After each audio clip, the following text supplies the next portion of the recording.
I'm feeling good. I'm really excited about the opportunity. The eyeballs that are going to be on this card, how stacked this card is, the anticipation for this card.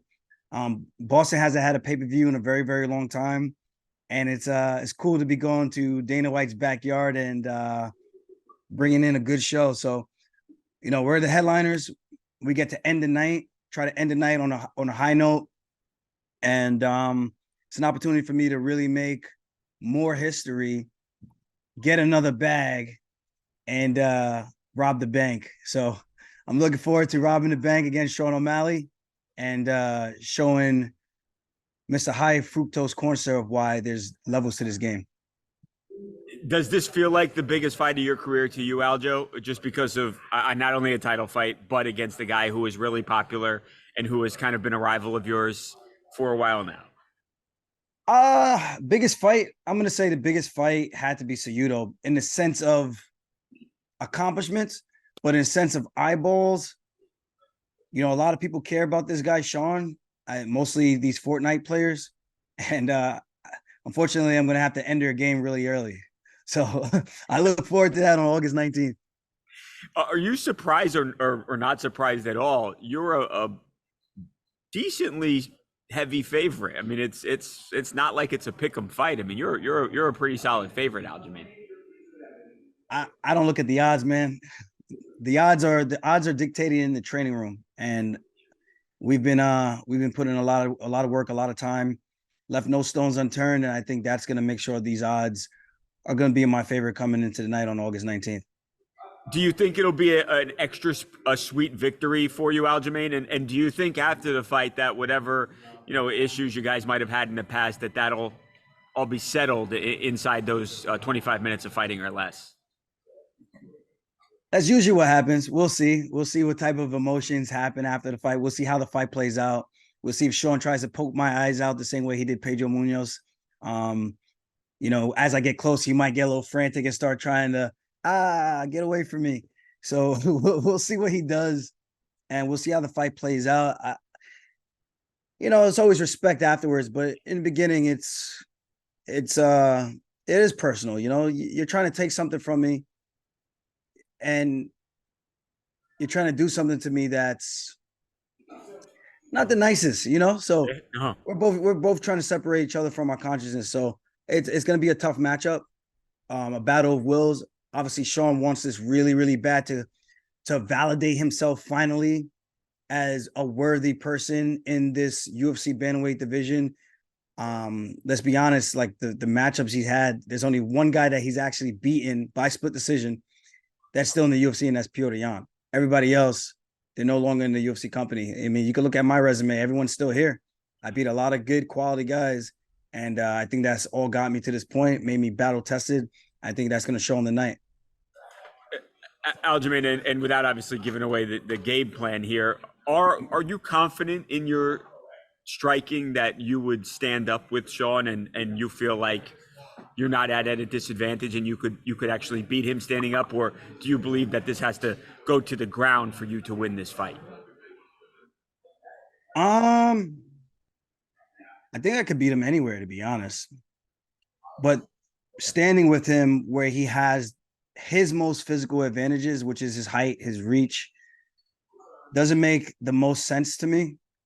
But I do know once I start wrestling, the striking will open up. And then maybe you'll see me starting to put a lot more hands on him. And who knows, maybe I might score my first actual standing knockout. That would be incredible, especially against Sean. Uh, could this be Aljamain? Could this be your last fight at 135, or is this that not just in the cards right now? I think so. I think I go out there, I dominate O'Malley the way I think I'm going to dominate him. Send that naked mole rat back to wherever he's from, that the hole he crawled out of. We set our sights on Volkanovski, go up there to 145, cause some terror there, win the belt, become champ, and then from there, possibly defend the belt one or two times, and then maybe that's all she wrote for the MMA career. That would be a hell of a way to cap an amazing career that you've had. It'd be cool. Maybe I start boxing after. Yes. Yeah, I hear they're making good money doing that. Yeah, you might see me over there with Francis. I don't know. If the bag's big enough. Jeez. How about Aljamain? I'm sure this is probably something pretty cool for you. How about Chris Weidman? After all he's been through, coming back, fighting again after suffering that just gruesome injury a few years back. Yeah, the long-awaited return of the All-American Chris Weidman, man. I'm super excited for us to be fighting on the same card with each other. We've never competed with each other on the same night before. I think we've competed in the same week twice, but never on the same night. So this is cool, man. He has a crazy story, and I think it just shows a lot of inspiration to people like to just never give up on your dreams and your goals, especially if you could go out there and beat a tough guy like Brad Tavares, puts him right back in that conversation in the mix with everybody else, and kind of just reminds the world who he is and what he's done over the years of all of his accomplishments. And I think this is the best shape he's been in, even in the Uriah Hall fight. Unfortunately, it went the way that it did with the very first kick that he threw. But that was the best physical shape we've seen him in a very long time. Being able to train the right way for a couple of fights now, I think that would have been a very interesting fight to see how that would have played out. And now we get to see it again. He's in great shape again. And I think this one we'll get to see if it's the Chris Weidman of old, who was a dog and able to go through these crazy training sessions. And if that's the old Chris Weidman that shows up, man, I feel worried for a lot of these other middleweights out there. There it is. Before I let you go, Aljo, anything you'd want to say to Sean O'Malley as we're now, what are we, 8 days away from UFC 292? I'm just saying the booger show is over. After August 19th, you can do all the booger sugar you want. No one's going to give a shit about you. And that's what it's about. I'm sorry. There's levels to this. And there's a reason why I'm the champ. And there's a reason why you're fighting for the belt. And there's a reason why a lot of people don't think that you deserve to fight for the belt. So you should be thanking me. And when I'm done, you can kiss my shoes after I boot your ass and drag you up and down that octagon. So I'll see you on August 19th. I can't wait to just end this sugar show hype train. I'm starting to get excited slowly. Now the interviews are starting to roll in. Fight camp's not necessarily super exciting. It's just hard work. Wake up, sore, train, go to bed, sore, wake up, sore, train for however many weeks. So it's slowly starting to I'm starting to get excited. Leave Monday, and I'm starting to feel the excitement, starting to feel the buzz. Yeah, this is the fun part. Well, not the media part, but the fighting part is the fun part, right? You put in all the training, all the hard work, blood, sweat, and tears, and all that, and now you actually get to go out there and fight for that belt. Exactly. How do you approach this one, Sean? Obviously, you've fought guys who are rivals of yours. You fought guys who you have no, prior beef with or any history with. Going into this fight with Aljamain, it's obviously been something that's been talked about for a long time. How about that aspect of it, that this is a guy that you got a little bit of tension with? I mean, realistically, he has what I want. That's the belt. Other than that, he's I don't mind the dude. So, for me, it's business, not necessarily personal. I want to go out there, knock him out cold, take the belt, and it's as simple as that. Is this as simple as if it goes to the ground, he's got the advantage, and if it stays on the feet, then you have the advantage? Is that as simple a way to break down this fight as there is? Yeah, I mean, I think it's pretty accurate. I don't want to go to the ground with him. He doesn't want to stand with me. It's striker versus grappler matchup. Both of our game plans are pretty, public. He wants to go out there, grab me. I want to go out there, not let him grab me. So it's a striker versus grappler matchup. Doesn't get bigger than this. Talk to me about the training, and I know this is something that's always in your repertoire, but how about training to not get taken down? Because obviously you're going to start on your feet, and he's got to take you down if he wants it to be on the ground. Yeah, I mean, this really has been my entire career, defending takedowns, not letting people take me down. I've always been, a good striker, so it's always been, my opponent's game plan, or at least in my mind, it's always been my opponent's game plan to take me down. So, how do we keep it standing? And now, 12 years later, from when I started fighting, I get to go and do this against the best guy in the world at doing that. He's at least the best guy in the bantamweight division at grappling, taking people down. So it's an exciting puzzle. It's an exciting challenge to go out there and prove people wrong.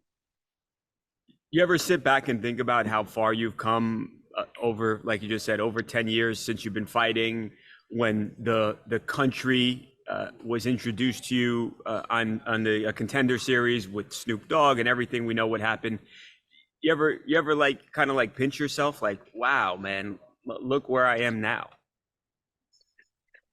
Yeah, I mean, to be honest, it still feels like we're just getting started. I know I've been in the game for a long time, but I'm 28 years old.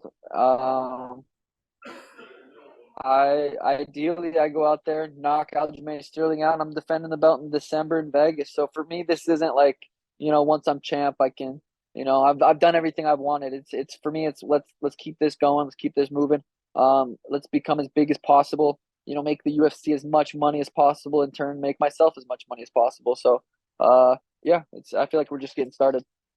Do you think you're even in your prime yet, Sean? I know a lot of guys would say, in lower to mid 30s, where everything as an MMA fighter kind of is cohesive with the experience, the athletic ability. Do you feel like you're even in your prime yet, or are you going to get better?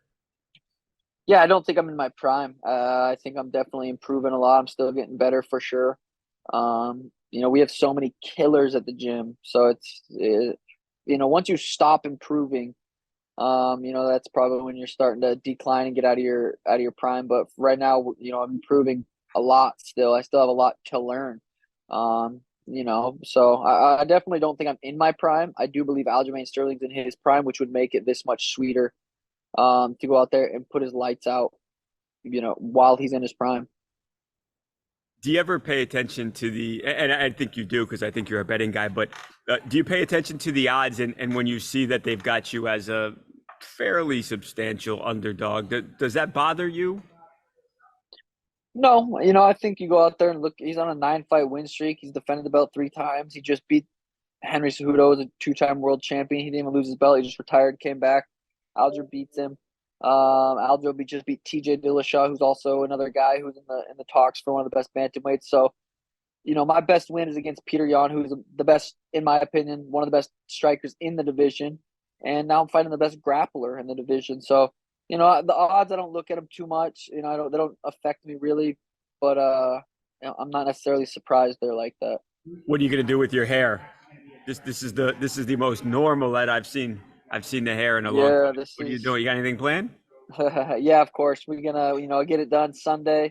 I leave Monday for Boston. We're gonna get it done Sunday, and yeah, it'll be fucking beautiful and colorful as always. Can't wait to see it.